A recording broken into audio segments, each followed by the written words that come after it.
depois vou-te deixar falar à vontade. Também falo mais a Bem, como é habitual, né, mais uma vez estamos aqui nas nossas tardes de chá com conversa e um livro, né, e como é habitual, trazemos individualidades ligadas a Macau, que nos tentam trazer as suas memórias e vivências, uma conversa amena e informal, que é o padrão aqui da Casa de Macau. E como é habitual, nós costumamos receber uma oferta das pessoas que vêm, que por regra têm obra publicada, nomeadamente, portanto, o nosso convidado hoje, depois irei fazer aqui a simulação em podcast. Portanto, o que fazemos é, falamos do livro, leiloamos o livro e depois simulamos que eu e o Rui estamos em estúdio a gravar um podcast e as pessoas assistem a essa conversa, né, em situação de podcast. Portanto, antes de entrar na simulação, quero agradecer ao Rui, né, o facto de estar aqui hoje disponível para nos fazer aqui um bocado da tarde agradável e de falar as suas memórias. É uma figura que depois ele encarregar-se-á de falar um bocadinho da vida dele. São as partes boas. E eu começaria por, precisamente, leiloar o livro que ele nos ofereceu, Uma Breve História Cultural do Chá da China, né, que é uma parte substantiva da investigação que ele tem feito, antes de entrarmos nestes meandros da conversa. Né. Como é habitual, eu lanço sempre, né, a base de 10 euros para quem queira ficar com o livro, depois autografado, obviamente, pelo autor. Não sei se alguém quer aumentar a parada, como se costuma dizer. 15 euros. Mais algo? 17. Está aumentando. 20. Né? Nada como uma leilão. Ainda por cima com um tema, né, em que acaba por ser, apesar de não estar aqui o chá, é conversas com o chá. O chá vem depois, mas obviamente eu tive a ocasião de ouvir a prelação do Rui na Sociedade de Geografia na segunda-feira, né? E de facto, depois de ouvir a prelação dele, eu diria que depois de lerem este livro, qualquer chávena de chá sabe de uma forma diferente. Né? Depois de sabermos esta história. E o livro vale mais. O livro vale mais. 22. Só para chatear o outro. 25. Eu vou até ao limite, né? Portanto, como disse, calma-se, pronto, já está, mas tudo bem. Portanto, temos ali o nosso Eduardo com os 25. 27. Está mal? 30. Ora, está. Eu gosto do Eduardo assim, né? Está. E se calhar vamos aqui ficar pela generosidade dos 30 euros para a Casa de Macau. Depois no final faz a devida dedicatória, né, e assinas. E fechamos aqui a parte de conversa, né, com o livro. Né? Vamos deixar agora aqui o livro a repousar. E então vamos iniciar então a tal situação de conversa em que eu, como pivô, né, tentarei falar o menos possível e dar espaço, portanto, aqui ao Rui. Então eu vou iniciar a gravação como se tivéssemos a tal situação de podcast. Ok? Ora, cá estamos nós novamente no nosso salão de chá da Casa de Macau, onde habitualmente trazemos um convidado para partilhar memórias e vivências de Macau. Não há um fio condutor. O que nós pretendemos é que a pessoa que vem nos conte um pouco daquilo que foi a sua vida e é a sua vida. Neste caso, Rui Rocha, uma figura que é conhecida em Macau, quer do ponto de vista institucional, porque esteve ligada a várias instituições de Macau, também académico, e para além disso, também um conhecedor do cotidiano de Macau. Eu lembro que a última experiência que o Rui nos deixou, ou talvez de referência, foi abrir uma casa de chá em Macau, com algum sucesso, mas que hoje em dia perdeu alguma situação. De qualquer forma, não estou aqui para falar de mim, estou aqui para deixar que o nosso convidado, Rui Rocha, se apresente, se quiser, um bocadinho aquilo que é as suas referências de Macau, e depois gostaria que abordasse um pouco, até porque continuas a viver em Macau, não é? E talvez fosse interessante fazer aqui algum paralelo, não é? Entre a tua vivência do período pré-transição e a tua vivência do período pós-transição. Até para as pessoas terem um bocadinho a ideia daquilo que nós sentimos, ou quando falamos nesta questão de Macau HM, o que é que mudou do ponto de vista, eu digo se calhar mais emotivo do que racional, não é? Portanto, aquilo que tu sentes de diferença entre aquilo que é a tua vivência hoje e aquilo que foi a tua vivência sob a administração portuguesa, obviamente, e com aquelas instituições todas a que tiveste ligado, né? Fundação Anitta, e por aí fora, né? E que de repente, portanto, tu vês a navegar numa realidade que está, obviamente, com uma constelação de instituições chinesas, com um vínculo daquilo que é o processo de integração do território na China. Desafiava-te um pouco nesta ótica. E deixo-te a palavra aberta. Se me apetecer, interrompo. Já, e qualquer pessoa pode interromper se quiser também. Vou deixar o microfone aberto. Sim, muito obrigado pelo convite. Não é a primeira vez nesta instalação que eu. A segunda. E a primeira vez foi na exatamente, o vice-real que continua um chá gordo há muitos anos mesmo. Pronto, eu sou a minha mãe é natural de Macau, a minha família, minha avó, bisavó, trisavó, tetravó, não sei até quando que chega, porque quando nós sabemos os assentos de casamento, divórcio, casamento, nascimento e óbitos, estavam nas igrejas, as igrejas, muitas delas pegaram fogo, e entretanto muitos das nossas referências do passado queimaram-se por simplesmente. E portanto, a minha mãe era uma excelente contadora de histórias. Eu, quando cheguei a Macau, no Ellen, depois tive que estar recolhido, só saí 2 dias depois, andei pela cidade perdido, porque uma coisa é a gente ver a cidade de manhã e à noite, quando está tudo fechado, nós não temos referências, portanto. Andei ali à volta do Dia Senado, não sabia onde é que ia ter. Vocês sabem, portanto, está a Palácio do Governo e atrás há umas instalações que são para os convidados do governo. Eu fiquei lá temporariamente até me arranjarem um lugar num hotel que foi o Hotel Metrópole. E a senhora e toda a gente. E o senhor, que era naquela altura o manager, trabalha já há muitos anos no restaurante bagaiense ali no Porto Interior. No litoral. E quando encontrei lá, disse, eu conheço eu também, já conheço há muitos anos e tal. Portanto, para mim foi uma grande surpresa, porque ao circular pela rua, alguns nomes eram totalmente desconhecidos, mas muitos deles eram pessoas da minha família, curiosamente. Portanto, foi uma grande surpresa, desculpa lá, em 1983. Estou a chegar lá na Macau no dia 7 de eu diria umas horas antes do Ellen entrar em força.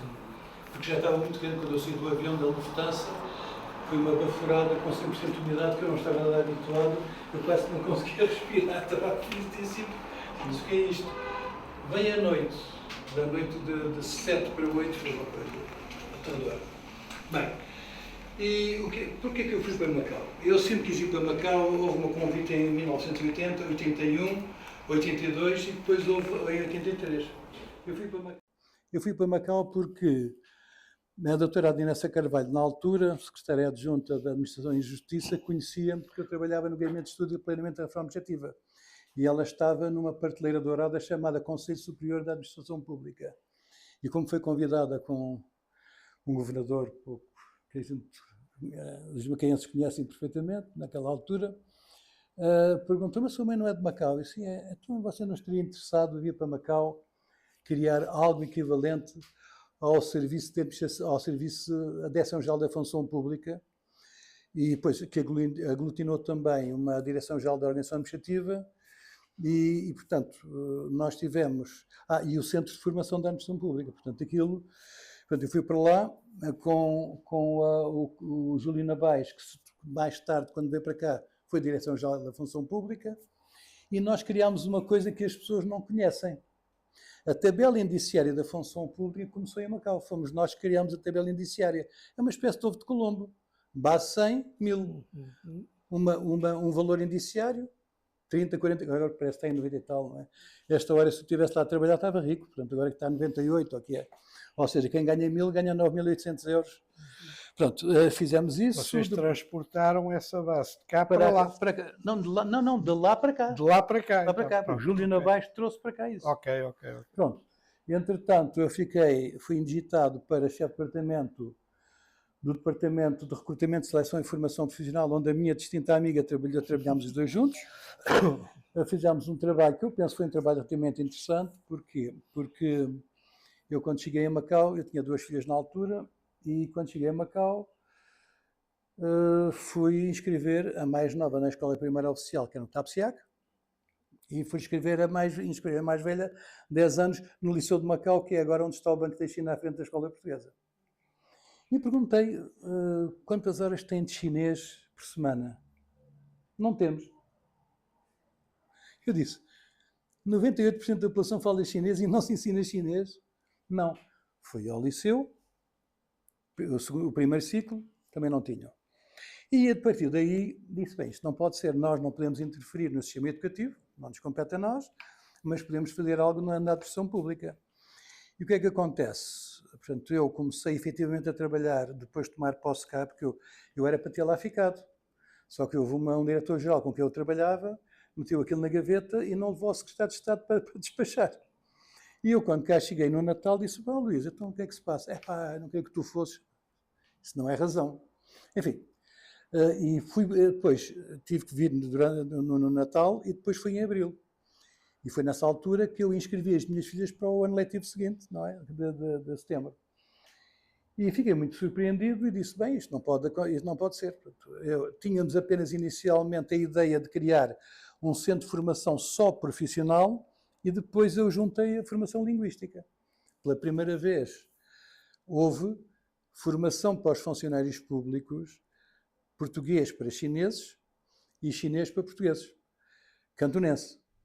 Só em 1987 é que foi o primeiro curso de, nós chamamos impropriamente mandarim, e que propriamente é putonghua.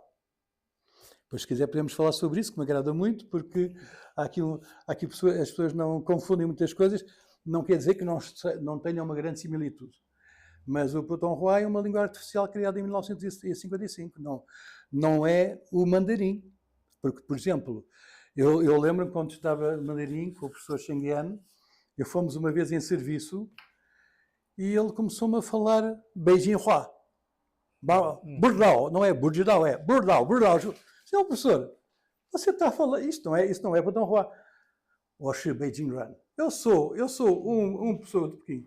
Portanto, há diferenças substanciais. A roticização do R, por exemplo, e sobretudo palavras que têm o mesmo som e às vezes com caracteres diferentes, eles às vezes põem um R para transformar as palavras homófonas com um sentido diferente. Pronto, mas isso é agora uma à parte. Depois, nós criámos esses cursos, depois criámos um curso muito importante, que é o Plano de Estudos em Portugal, o Programa de Estudos em Portugal, o PEP. Isso foi muito interessante, porquê? Porque pessoas como, por exemplo, o Oman Long, como, por exemplo, o senhor que foi diretor da Autoridade contra a Corrupção, uma série deles vieram estudar para Portugal durante um ano. E falavam fluentemente português. Tive um grande problema, um problema muito complicado, foi criada uma comissão da formação da função pública. Eu tive uma intervenção que não foi muito do agrado Mas, e porquê? Porque as pessoas vinham, falavam português bem. Agora, uma pessoa que está no meio ecológico que é chinês, se não continuarem, digamos, a ser incentivado o ensino de português, perdem naturalmente. A minha filha falava cantonense, pequenina, veio para cá, a mãe não lhes deu os CDs, não lhes deu as canções em chinês, e por isso simplesmente perdeu o cantonense, por isso simplesmente. Ainda estudou numa escola chinesa que há ali nos Anjos, mas foi mandarim, o Putonghua. Portanto, Deixa-me interromper, é uma dúvida assim, substantiva que se me vai levantando à medida que tu vais contando essa nossa intervenção na questão do ensino. Porquê é que há um vazio tão grande até 83, 84, que é quando tu chegas, não é? Tendo em conta que a presença portuguesa e a educação portuguesa estava lá há uns bons séculos, não é? Portanto, parece que de repente, não é, alguém chega e diz, bem, há aqui um vazio completo na questão do ensino do cantonês, do chinês e até do ensino do português, não é? Pelos vistos. Não é? Isso faz parte da minha tese de doutoramento, que é o seguinte. O Leal Senado, como nós sabemos, maioritariamente eram constituídos por pessoas de Macau, naturais de Macau. E a eles se deve a criação da escola luso-chinesa. Ora, em 46, o Dr. Oliveira Salazar introduziu as escolas luso-chinesas no sistema educativo português e acabou por simplesmente o ensino do chinês para os portugueses e o português para os chineses. Portanto, quer dizer, aquilo foi a razia total. No liceu ainda houve chinês, que era ministrado por Luís Gonzaga Gomes, e Edith Silva disse, eu era a única pessoa que estava na escola, porque aquilo era facultativo, não era obrigatório, quando devia ser obrigatório, não é? E ela disse, eu tive que falar chinês por uma razão muito simples, o meu marido era chinês e as cartas de amor tinham que ser escritas, eu tinha que aprender a escrever chinês, pura e simplesmente. Não, e era, portanto, é objetivo, não é? Ela disse, não havia ninguém, porque não era obrigatório. Aliás, eu nunca compreendi, por que razão é que o chinês não era obrigatório. Nunca compreendi, ainda hoje não continuo a não compreender. E é evidente que agora, depois de 99, ninguém pode exigir que o português seja uma questão obrigatória. Eu uma vez disse à doutora Edith Silva, estamos aqui na conversa, doutora Edith Silva, o Fundo de Ação Social paga, digamos, na rede educativa de Macau, milhões para as escolas chinesas. Não há, pelo menos, uma contrapartida do português como uma língua de opção. Durante muitos anos não houve. E depois o mais grave não é esse. Hoje em dia, por exemplo, faz-se o contrário. Dá-se muito dinheiro. Mas o problema é este. Não há regulação. Eu vou-vos dar um exemplo muito simples. Eu estou a falar à vontade porque a minha mulher teve durante uns anos na educação, precisamente ligada ao ensino do português nas escolas chinesas, patrocinada pela educação. Eles recebem um valor X e esta é aquela que a outra escola tem aulas de português. E as aulas de português são assim, do primeiro ao último mês. Como te chamas? Eu chamo-me João. Ponto final. Que cor é esta? Azul. Depois passa ao segundo ano. Como te chamas? Eu chamo-me João. Que cor é esta? É azul. Ou seja, nós temos um quadro europeu de referência das línguas, A1, A2, B1, B2, ainda que fosse de uma forma bastante mais simplificada, tinha que haver uma progressão em termos de ensino da língua portuguesa. E não há.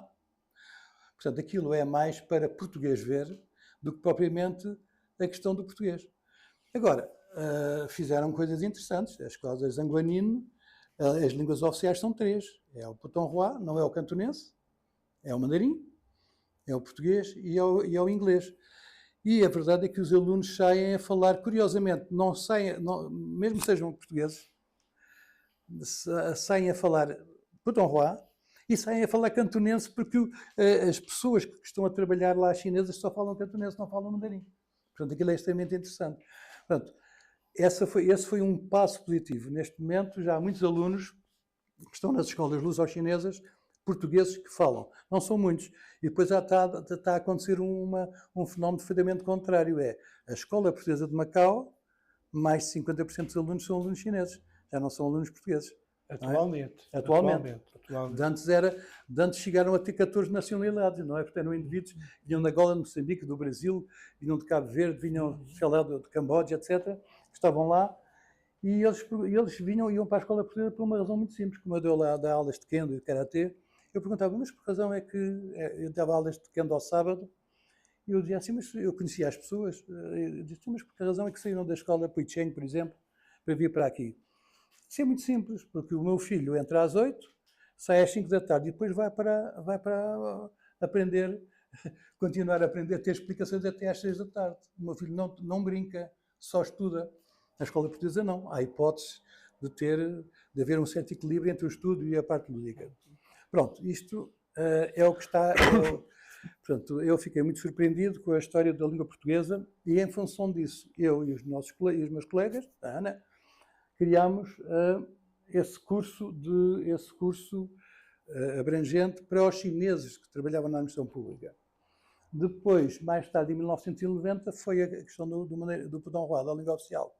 Criámos o curso de língua e administração chinesa, com três tipos de curso. Um curso que era um curso de 1 ano, para quem não sabia nada. Um curso de 6 meses, para quem estudava e a partir do nível 5, como era o meu caso, podia ir para Pequim. O Dr. Rangel nunca me deixou, porque dizia que eu fazia falta, nunca fui. E depois de 3 meses era já mais político. Eram as pessoas que iam para Pequim, para a escola do partido, conhecer as estruturas, tal.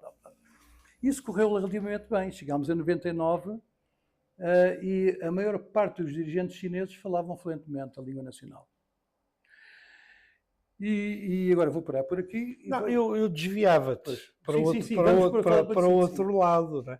Essa é a tua experiência mais institucional da função pública.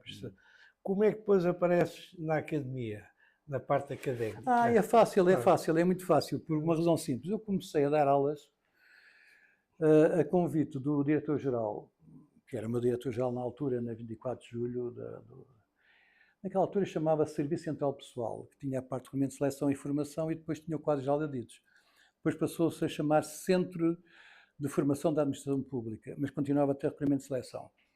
E um dia ele disse-me assim, Rui Rocha, eu sei que você dá aí uma formação na área de recursos humanos e isto e aquilo, e gestão e liderança e não sei quantos, e eu estou aflito porque eu não posso dar a disciplina de Sociologia na Escola de Ensino e Administração de Enfermagem nas PICOs. A tua formação é de cá, não é? É de cá, é Sociologia. Sociologia, que é do ISCSPU. 68. É ISCSPU, depois passou. É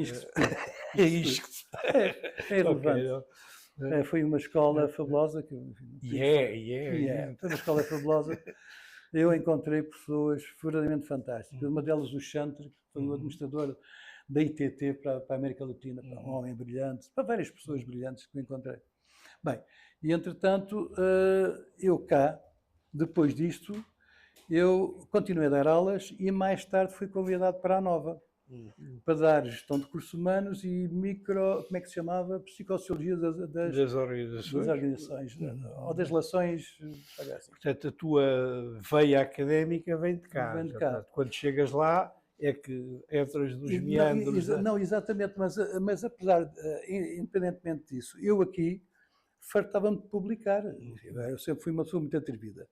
E escrevia para o jornal do Fundão, escrevia para a revista da Missão Pública, fartei-me de escrever para a revista da Missão Pública, e depois lá criei, com o Cabasso Gomes, criámos a revista da Missão Pública de lá. É dessa altura a célebre revista da Administração de Macau. Aliás, eu tenho lá os artigos todos ainda, se quiser ofereço, tenho lá todos.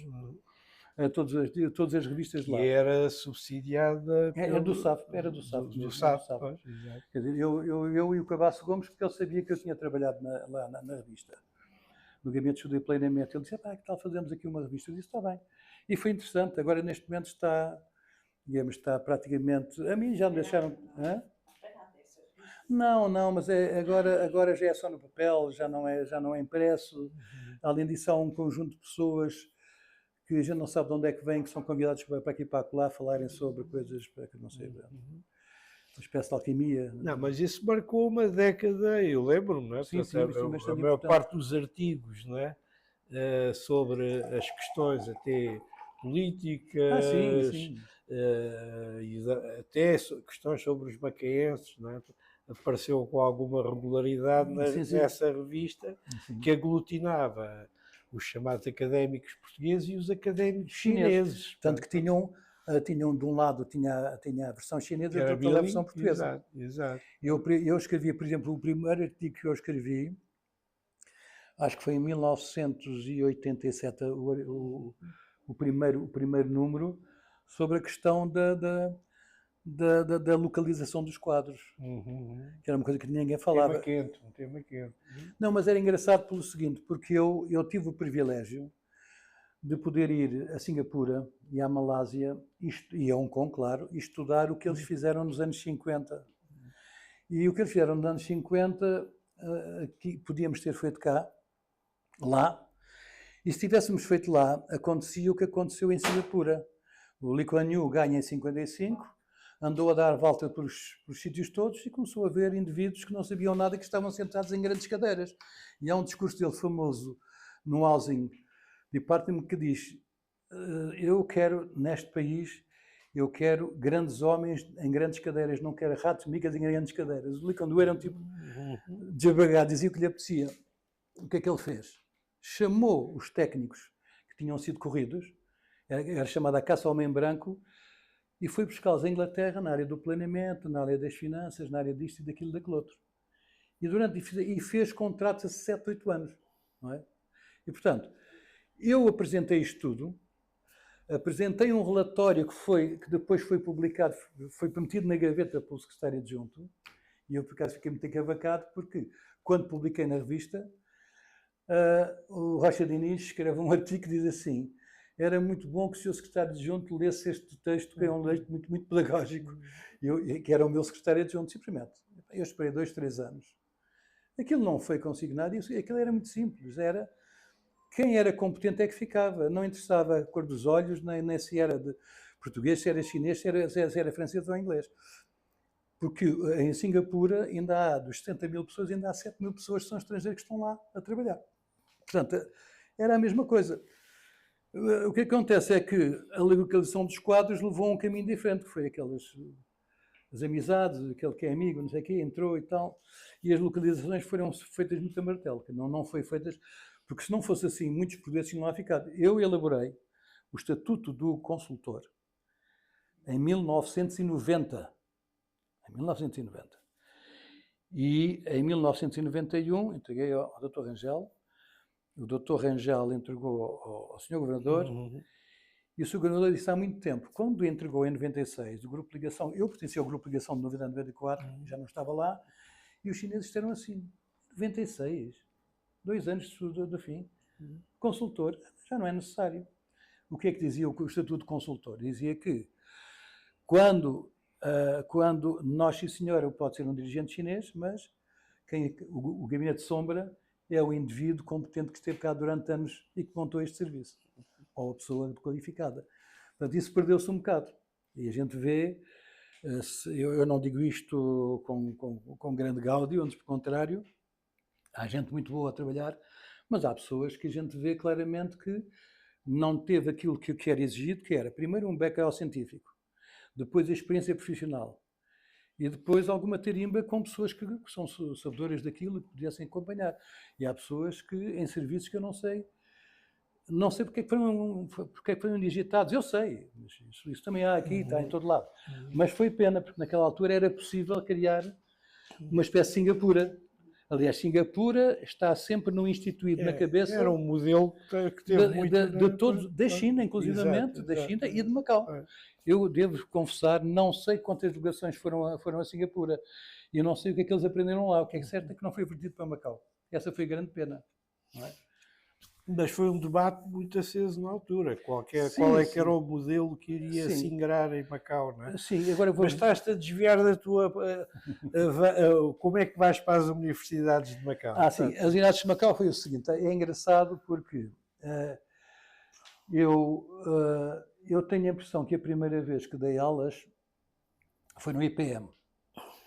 Politécnico, não é? Politécnico. Pois. Agora chama-se UPM, agora já é a universidade. Não mudou nada, exceto o nome.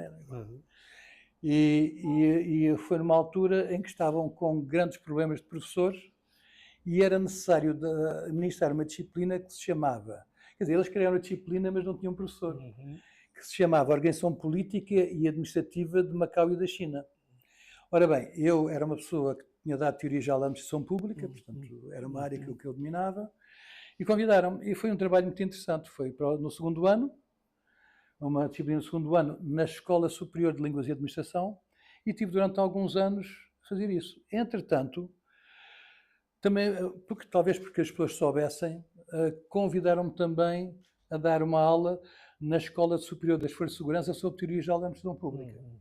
E, no entretanto, criaram 3 cursos, que eram cursos do professor primário, cursos do professor de português como língua estrangeira e curso de professores das escolas de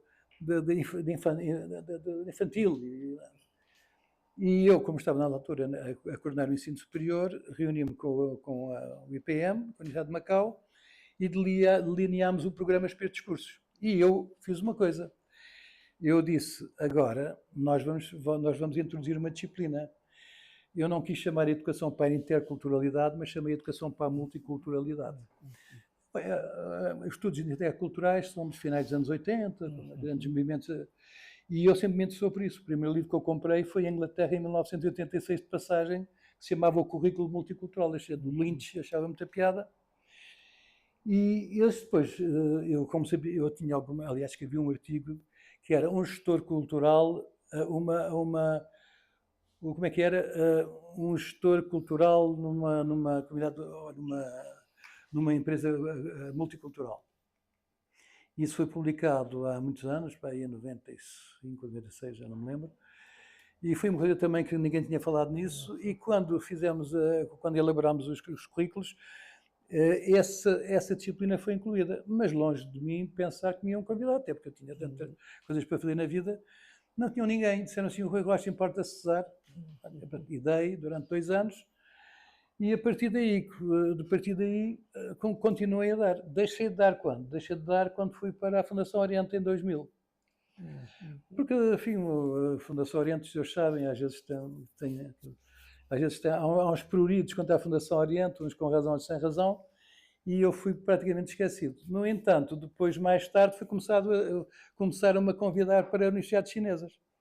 E, inclusivamente, eu estive em part-time em 2 universidades chinesas e estive em full-time de 2012 até 2018 na Universidade Cidade de Macau.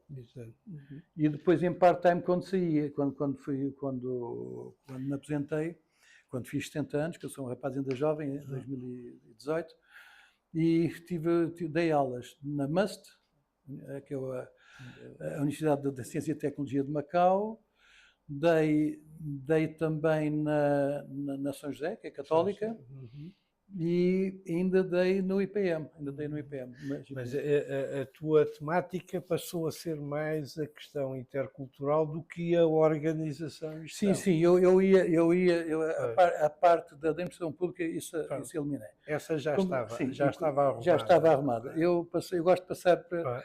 Portanto, e comecei a dar também outras coisas interessantes. Política linguística. Depois também dei uma coisa que me pediram e que eu disse, mas esta não é a minha área, eu não sou de formação linguística de base, que era a didática do ensino da língua portuguesa como língua estrangeira. Mas eu sou uma pessoa atrevidíssima, portanto não. E depois dei finalmente uma, que é um atrevimento maior, em plena pandemia, a MUST disse, professor Rui Rocha e tal, nós temos um grande problema, nós temos uma disciplina que é literatura dos países de língua oficial portuguesa. Disse, mas o que é que eu tenho a ver com isso? Mas você sabe, olha, eu também sei muitas coisas. E até lhes contei uma história muito engraçada. Eu não vou dizer quem é que foi a pessoa que estava em casa, nem o reitor também não conhece. Eu estava na MUST, eu estava na escola, na CTU, e estava a coordenar o Departamento de Língua e Cultura dos países de língua portuguesa. E vem o reitor, chama-me um professor que lá estava, que eu não vou dizer o nome, e disse-me assim, está aqui este professor que é português, podia dar aulas de português, mas este professor é de História, e é de História, mas ele fala português. E o reitor era doutorado em Engenharia Mecânica. E eu disse assim, então, se o senhor der um curso de Engenharia Mecânica em português, eu posso dar porque eu falo português. A lógica é a mesma. Então, quer dizer, ao direito, ele começou a olhar para mim, ficou assim um bocadinho aflito, mas eu disse a brincar, não é? Não disse. E eu disse, não, o seu reitor é que manda. Eu acho que não faz sentido, porque há metodologias. Repare, eu não sou da linguística, embora tenha uma boa formação linguística, por interesse próprio.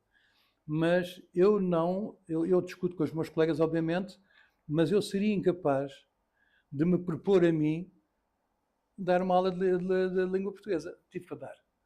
Durante a pandemia tive que dar porque não havia professores. E devo dizer, foi uma experiência interessantíssima porque alunos chineses, que são alunos bastante disciplinados, e depois comecei a dar aulas como eu gosto de dar. Como dizia um célebre professor brasileiro, que o professor não tem que só que ministrar uma ciência, uma tecnologia ou uma racionalidade. Tem que ensinar os alunos a saber ler o mundo. E é engraçado que eu dava, por exemplo, eu no curso de língua, eu quando dei, por exemplo, os números, eu dizia assim, o zero, a propósito, vocês sabem de onde é que veio o zero? Deixa-me beber um bocadinho de água. Eles ficavam assim, não, ninguém sabia. E assim, qual é o país na Ásia que tem na sua doutrina, na sua filosofia, o conceito de vazio, de zero? É o budismo.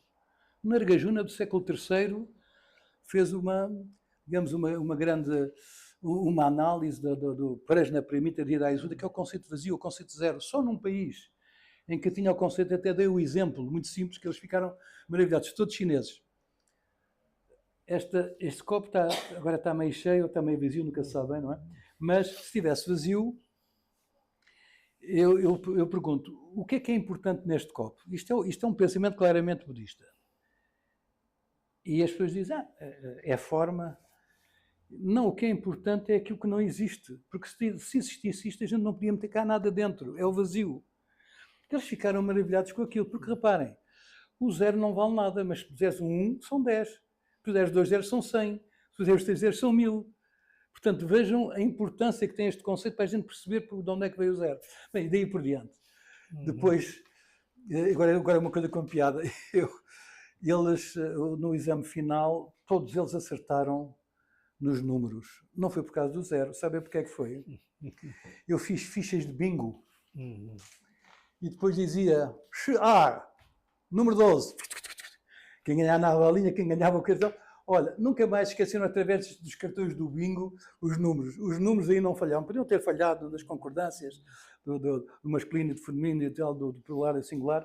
Portanto, e foi daí que agradou-me muito. Mas foi um caso excepcional, que eu disse. Eu mesmo quando estava a coordenar colegas meus no recrutamento de seleção de pessoal, eu dizia assim, eu faço a entrevista profissional, não faço a psicológica. Porquê? Porque não tenho carteira profissional. Mas tu sabes mais. Isso é uma treta à portuguesa. Tu sabes mais, sabes nada. Não tens carteira profissional, não faço, não é? Agora, por acaso, a China fez uma coisa muito gira, não sei se sabem. As pessoas que estão na internet, os chamados influencers, vocês sabem que é um influencer, é um indivíduo que é seguido por uma conjunta de idiotas, não é? Exatamente. Portanto, os idiotas... Exatamente. Os influencers são indivíduos que são seguidos por um conjunto de idiotas.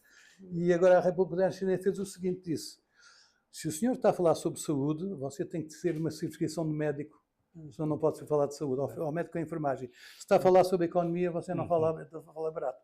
Portanto, mostre-me a sua certificação. Pode falar do que quiser, mas mostre a certificação. Disciplinaram isso? Isso. Agora, foi a semana passada. Portanto, é porque realmente a gente ouve coisas. Eu tenho visto coisas dos meus netos verdadeiramente absurdas. Como é que é possível não haver a regulação disso? Isto não é contra a liberdade de imprensa. Não, é regular.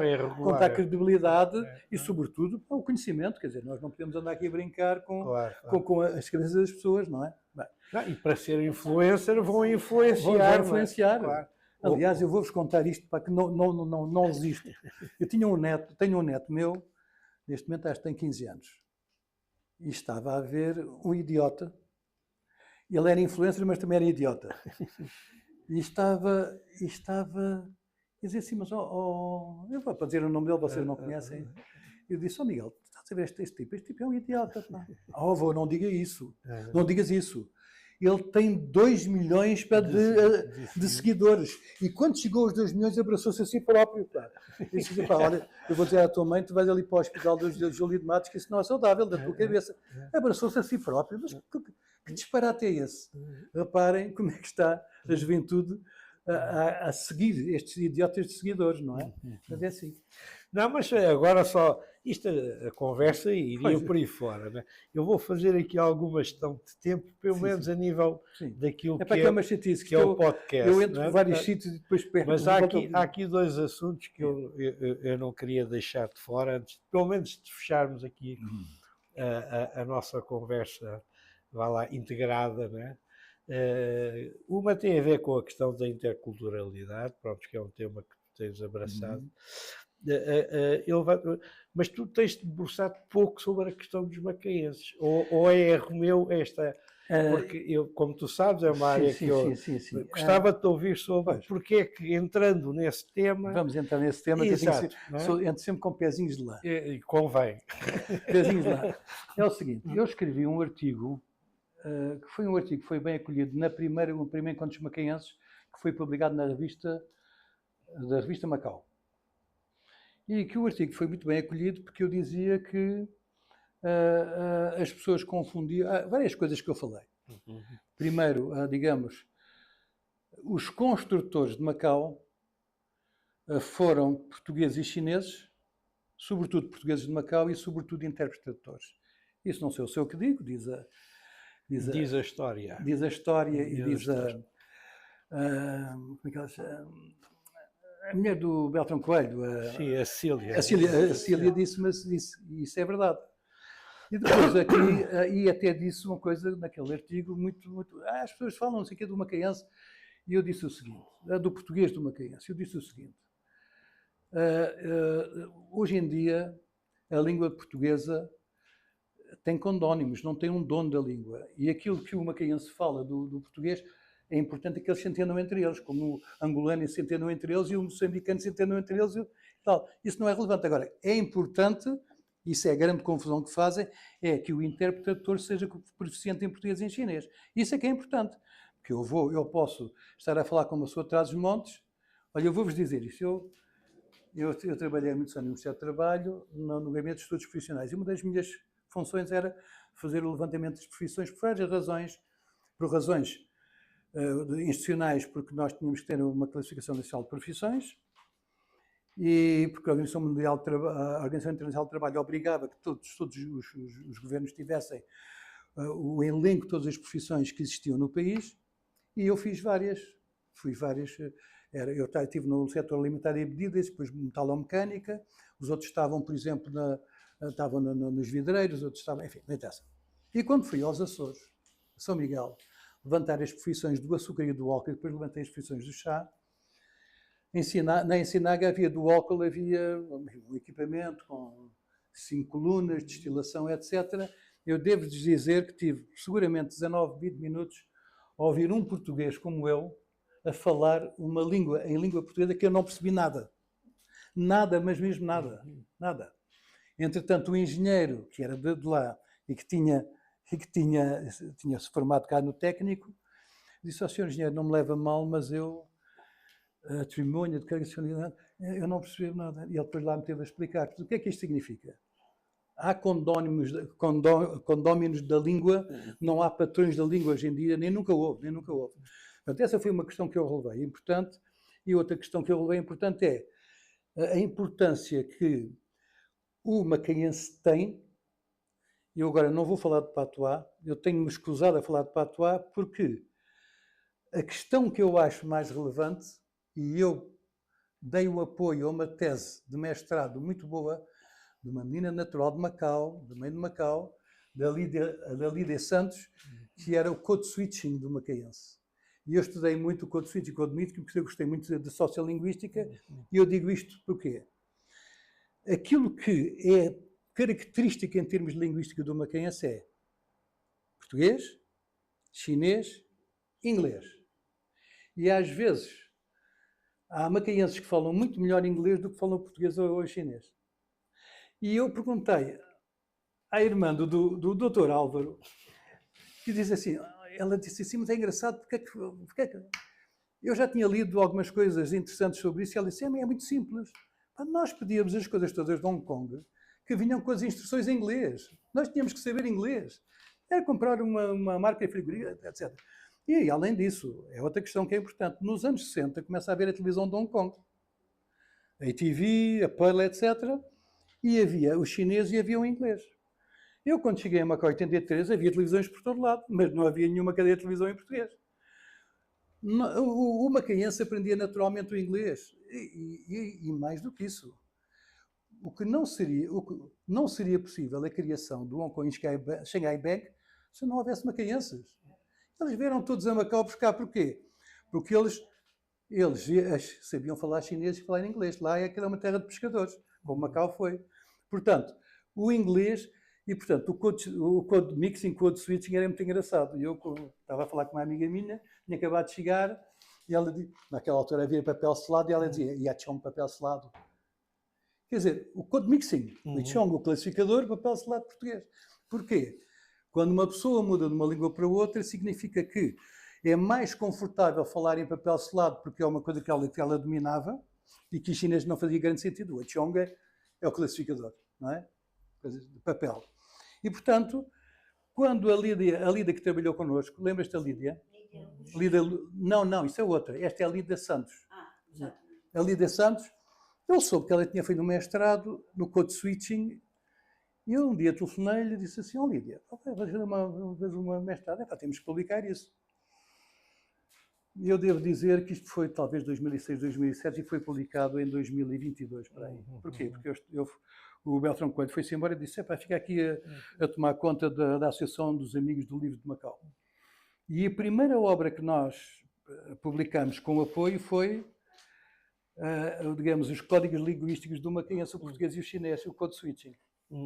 E isso é que eu acho que é fantástico. Quer dizer, a gente vê, estamos a falar, antes quando ia ao consulado, achava muita piada porque, portanto, as pessoas mais antigas, como eu, íamos lá pedir a certidão da prova de vida, e era giro, era a mistura, falavam chinês, falavam português, metiam o association pelo meio, inglês, isso é que eu acho que é fascinante. E isso é um fenómeno muito estudado na sociolinguística, que é o code switching, como disse. Essa, para mim, é a grande virtude linguística do macaense. É engraçado, porque isso é um traço que é pouco revelado, não é? Quando se caracteriza a comunidade. Mas eu acho que eu diria que é um traço cotidiano. Portanto, ao fim e ao cabo, isso é macaense.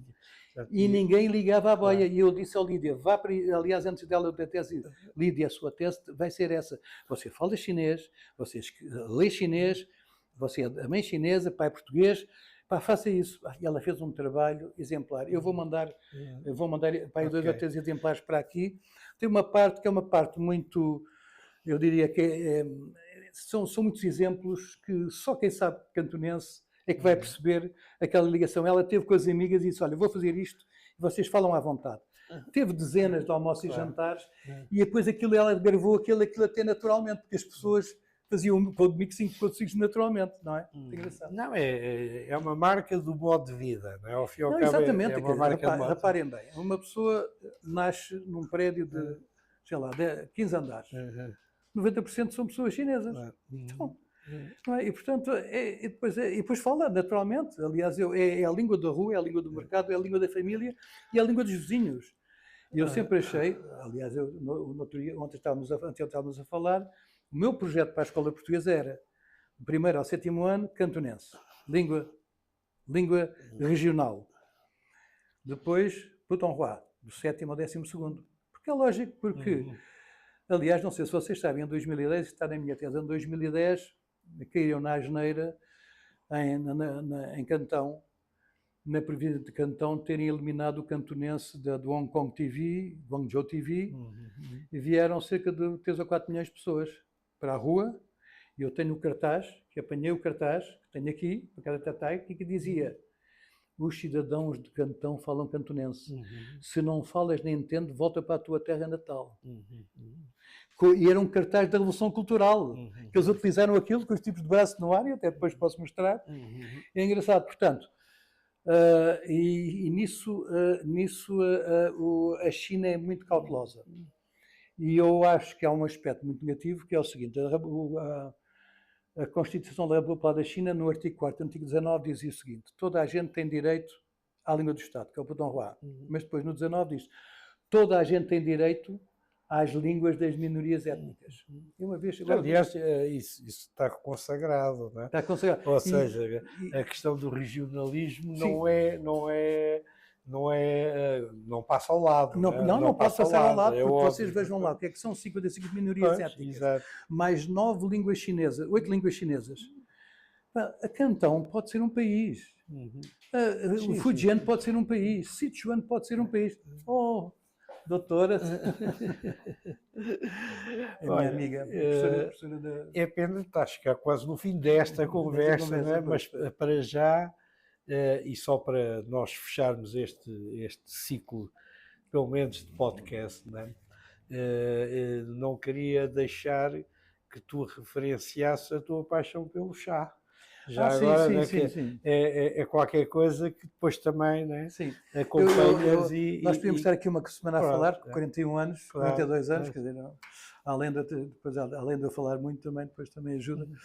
Mas é o seguinte, porque é que eu, aliás, tive a oportunidade de falar nisso na Universidade de Geografia há 2 dias, é o seguinte: a minha mãe é de Macau.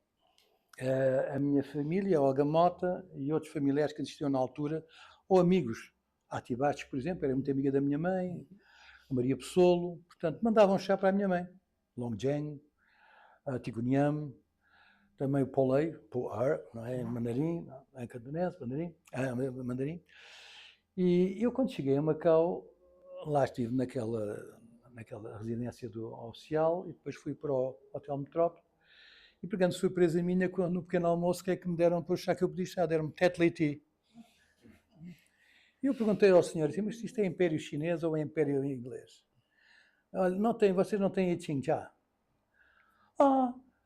Gosta de Qingcha? Não, eu não sei se gosto, mas estraga. E depois, eles ficaram muito admirados. E assim, mas porquê que gosta de chá? Não, minha mãe é de Macau e eu estou farto de beber chá e chá como deve ser. Pronto, não. E aí surpreendeu-me isso, eu fiquei sempre, mas o que é que se passa? E andava pelas ruas de Macau, havia o Valium, que já existia, havia uma que continuou, agora fechou, já há algum tempo, que era na rua que ia para o King Vu, a partir a partir de Pacapchau, da rua Largo do Luís de Camões, e não sei se havia muitas mais. Não havia muitas mais. E eu achei que é muito estranho, assim, mas como é que é possível, estando na China, sendo o chá da China, em Macau não há chá. Não há chá. E depois comecei a me interessar. A primeira vez que fui a Zhuhai foi em 1985, com uma senhora da Agência Nova China.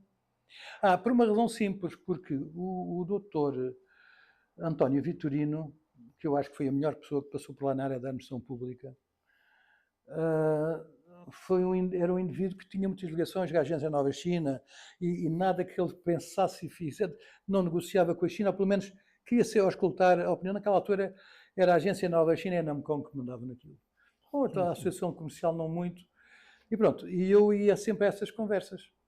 E até conheci lá uma senhora e o marido dela, que era chefe de visão da Xinhua, e ela, volta e meia, dizia: quer vir comigo? Aquilo era uma trabalheira dos diabos, porque podia ir para lá, Gaojai, ou pelo menos português, e lá ia com ela, e depois havia muitas lojas de chá, sobretudo de pessoas de Fujian. E eu comecei a ver que havia um mundo completamente diferente, fiquei maravilhado com aquilo. E depois fui fazendo o seguinte: cada vez que ia, por exemplo, eu, várias vezes que eu fui em serviço à China, as pessoas bebiam motai, essas coisas todas, e como não bebo vinho, a pessoa que ia comigo disse: olha, bebes tu que eu vou beber chá. E ficavam muito admirados, e qual é o chá local? Os chineses ficavam muito admirados: então você não bebe vinho? Não, eu não sou um português muito típico, eu não bebo vinho, não bebo café e tal, mas chá bebo. E traziam-me chá, e eu comecei a beber chá. Eu vou-vos contar uma história que esta é profundamente verídica. Já estava na Fundação Oriente, eu entrei na Fundação em 2000, e entretanto uma senhora da zona de Meizhou. O Meizhou é uma cidade importante porque a migração chinesa de Meizhou, que fala Hakka, Kajia, foram aqueles que foram para Timor. Havia muitas famílias que tinham pessoas em Timor dos Cajiá. E eu fui lá porque uma senhora que era amiga dessa agente, da agência Nova China, não sei se ela viveu, não sei se ela nasceu lá ou não, mas sei que ela tinha uma amiga e que queria, conjuntamente com o governo local, queria fazer um lar de idosos. E convidam-me para eu lá e ver e tal, e conversar e tal. E, entretanto, aconteceu uma coisa muito curiosa. Tinha acabado de abrir o McDonald's. E disseram assim, nós queremos convidar para almoçar um restaurante novo que abriu. E convidaram para o McDonald's. Eu lá comi o McDonald's e eu depois perguntei assim, e onde é que tem aqui uma casa de chá? Ficaram a olhar para mim. Mas você quer uma casa de chá para quê? É para dizer que chá é que há. Reparem como os mundos se entrecruzam. Assim, não, ficaram maravilhados. A mim já me aconteceu também. Fui para o Japão. Isto não tem nada a ver com o chá. Eu dei aulas de kendo, com o trabuco. E o professor japonês, fala fluentemente brasileiro, o diretor do Departamento de Estudos Luso-Brasileiros, foi-me oferecer uma cerimónia de chá com ele, depois fui almoçar com ele, e eu depois disse ao professor, olha, eu precisava de comprar um bogo, que ele não sabia o que era um bogo, assim, mais uns coisas, eu precisava ir a uma loja de kendo. Não é que o senhor chinês nunca tinha entrado numa loja de kendo, fui eu que o levei a uma loja de kendo. É uma coisa engraçada. Portanto, continua. Essa história depois acaba por abrir uma casa de chá em Macau. Eu abri uma casa de chá por vicissitudes da história. Foi o seguinte, eu não vou contar detalhes da minha vida profissional no IPOR, porque é muito difícil ir a Macau trabalhar com instituições portuguesas com 7K. É difícil. E em 2011 eu disse chega. Disse chega porque disse que era a altura de me ir embora. E em 2011 vi a Assembleia Geral do IPOR, tínhamos sempre reuniões no Instituto de Camões, e tive o graciosíssimo prazer de dizer assim, estimados associados, este será o meu último orçamento e o meu último plano de atividades. Portanto, a partir do dia 1 de julho, os senhores estão disponíveis para escolher quem quiser. E pronto, e foi assim. Entretanto, já tinha 2 convites. Tinha um convite para a Must e tinha um convite para... Porque eu não sou estúpido, não podia dizer que não. Eu tinha a Must e para a CTU. Entretanto, fui-me despedir do Dr. Souxo Feio, porque eu fui diretor de ensino superior, e ele seguiu-me não, quem me seguiu foi o Dr. Alexis Tam, por pouco tempo, e a seguir foi o Dr. Souxo Feio. Sim, teve uma boa relação com ele, e porque tinha uma grande estima por ele, disse, doutor, olha, eu vou sair do IPOR e tal, não sei ainda bem para onde é que vou, naquela altura tinha até só um convite que era para a Must, e eu fazia assim, ele disse, não, olha, eu estive em Portugal numa comissão, com o professor, que era um professor excelente, um dos grandes homens das ciências sociais da China. O reitor precisava de uma pessoa com o seu perfil e importa-se de ir falar com ele. E depois foi a subdiretora que foi comigo como interpretadora. E disse assim, doutor, a doutora não vai comigo. Então foi lá. E eu fiquei no próprio dia... Eu fiquei no próprio dia com contrato de trabalho. Não é? Portanto, foi muito interessante.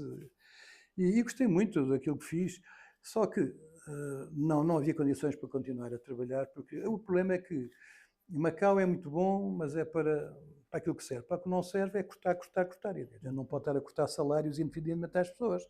Aliás, o IPOR na altura pagava muito mal, e eu fiz uma coisa importante, e modéstia. As pessoas, todos os manuais escolares feitos eu pagava, e as pessoas os associados achavam que eu não devia pagar.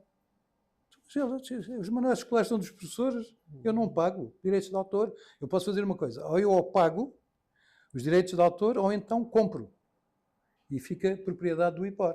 E eles preferiram assim, 30 mil patacas cada um, tal. E pronto, e foi assim. E depois reduzi o horário de trabalho. Portanto, as pessoas, eles trabalhavam 32 horas, davam aulas 32 horas, à tarde e à noite. Forças de segurança, etc. Eu, como tinha sido subdiretor do SAF, e depois chefe de departamento, depois subdiretor, eu conhecia aquele mundo todo da administração pública. Foram para lá as forças de segurança, sob a nossa tutela, o Instituto de Formação Turística, o Gabinete do Ensino Superior, tudo esteve lá. Eu entrei no IPOR, fui obrigado a entrar no IPOR. Eu estava na Fundação Oriente, o Dr. Morganina que disse, vai para o IPOR que já não aguenta aqueles presidentes e meninas, são presidentes da República, presidentes da Câmara, passam a vida aqui a fazer disparates. Eu disse, então deixe ser da Fundação Oriente, não, fica lá até encontrarmos alguém, fica lá para aí mais 6 meses. E a verdade é que eu dei uma volta àquilo, mas por uma razão muito simples, eu conhecia o mercado todo. E entrei com 1.200 alunos, saí com 4.400 alunos. Portanto, eu fui-me embora. E o primeiro grande saldo positivo foram 138 mil euros. Eu cheguei lá com saldos negativos. Mas isto não é mérito meu, é porque eu conhecia, quer dizer, eu estive no SAF, eu criei a Bolsa de Emprego, eu criei o Estatuto do Pessoal Cotado no Exterior, em que toda a gente ia lá pedir emprego para a mulher quando vinham para cá. E depois estive no GAES, conheci as pessoas todas. E estivemos a dar aulas no Instituto de Formação de Magistrados. Portanto, quer dizer, aquilo foi ótimo. Voltando, e a Casa do Chá? A Casa do Chá. Pronto. E entretanto, o que é que acontece? Entretanto, começou-se, foi na altura da pandemia, foi para aí 2018, não é? Sim. Eu disse assim, entretanto, não sabia se ia para alguma daquelas universidades, isso é que é importante, eu disse, não, eu tenho que ter algum trabalho. Como eu gosto de chá, conheço os mercados de chá. O maior mercado de chá do mundo é em Cantão, são 3.000 lojas de chá. Portanto, aquilo não é... A China tem lucros anuais na volta dos bilhões de US dólares de venda de chá para os mercados mundiais. Portanto, eu disse, não, eu não sei se isto é seguro, se não é, vou abrir uma casa de chá. Abri uma casa de chá e vocês querem acreditar que vinham pessoas de Zhuhai e de Shenzhen beber chá na minha casa de chá. Que eu disse, mas porquê? Agora não vamos prolongar muito isto, mas na altura em que eu comecei a estudar o chá, estavam mais ou menos definidos o número de tipos de chá por chá, ou seja, chá verde, chá amarelo, chá branco, chá azul, que é o Oolong Cha ou Qing Cha, o chá vermelho, Hong Cha, e o Hei Cha. O Hei Cha é o Power Cha.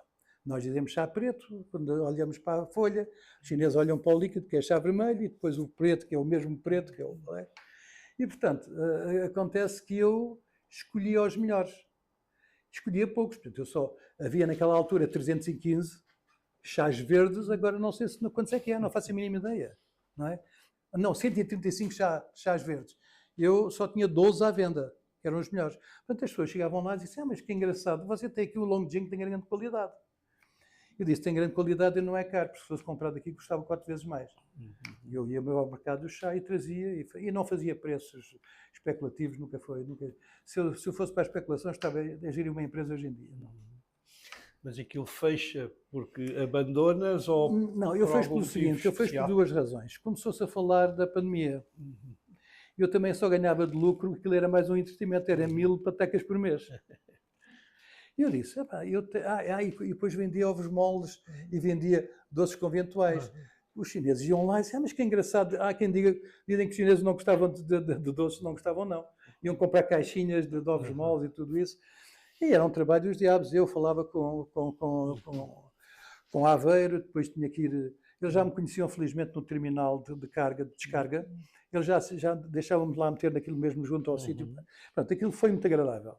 Mas depois disse, não, está a acontecer qualquer coisa que isto não está bom. Ainda bem, fechei em 2018 ou 2019 sem prejuízo e a partir daí acabou. Foi uma etapa. E foi a partir daí que eu comecei, digamos, a escrever. Fazer o estudo, eu tenho um portfólio de livros e de artigos e de coisas sobre o chá, quer em chinês, quer em português, é uma coisa maravilhosa. E depois comecei a escrever. Ainda bem que fechou, porque pelo menos levou. Não, exatamente, se calhar estava ali ali a vender. Não tinhas produzido. Não, eu devo dizer, eu dei um imenso prazer, porque depois, verão, eu vou oferecer um livro, agora não posso, não tenho muitos, tenho só poucos, mas eu vou oferecer, já ficou combinado que vou oferecer um ou dois, É engraçado porque aqui aparecem coisas muito interessantes. Eu ontem mencionei uma, o karaté chinês, Cha, se é desmontado em valor numérico, dá 108. 108 é o número da eternidade na cultura chinesa, na cultura indiana, etc. E aquilo, agora ali a Edith está a pensar, mas aquilo é assim, olha, repara, em cima são as raízes, não é? Já. Isso são 10 mais 10, são 20, não é? São 10. Não, isso é, depois explica. Mais tarde explica. Olha, isto está muito interessante, né? Pelo menos do ponto de vista daquilo que é o nosso conceito de tempo para esta história, este podcast, e agradecemos-te imenso para já neste segmento, né? A tua contribuição, lá está, perdemos no tempo porque foi muito agradável estar-te a ouvir e trouxeste as tuas histórias e até os teus pontos de vista, né, sobre esta questão de sobre Macau. o macaense. Exatamente. É muito Portanto, importante. o que foi muito enriquecedor. Portanto, a Casa de Macau agradece-te imenso por teres vindo aqui dar mais um contributo para que se fale de Macau, de macaenses, da cultura macaense. E ficamos-te gratos e esperemos que nos visites sempre que tu queiras, não é? E que sempre venhas a ter terras do Reino. Não é? Sim, eu agradeço imenso, eu agradeço até muito sensibilizado por me terem convidado. E eu, durante alguns anos, tive a preocupação de falar com o Chai Chai e outras pessoas, que seria muito interessante as pessoas reunirem-se à porta fechada e estudar a comunidade, como se costuma dizer, a comunidade macaense como comunidade de destino. Isto a propósito de quê? A propósito da grande alteração que que o Macau sofreu e que vamos ter a grande Baía com grandes potenciais, era estudar em que é que... Eu faz muita impressão pelo seguinte, isto já está a dizer... Não, ainda estamos no ar. Mas Mas podes falar. Imaginem que eu escrevi um artigo que foi aceito por todos os associados do IPOR sobre a escola portuguesa e a política linguística. O que é que eu dizia na altura? Aquilo que eu dizia na altura foi aquilo que eu escrevi para a Ministério da Educação, que era importante que a escola portuguesa fosse uma escola que fosse a matriz, já que não foi no passado, da sinologia portuguesa, dos estudos chineses portugueses. O que é que significa? As pessoas não têm que sair da escola portuguesa para ir para um curso de sinologia de estudos chineses. Podem ser engenheiros, arquitetos e economistas e falam chinês. O que é que isto significa?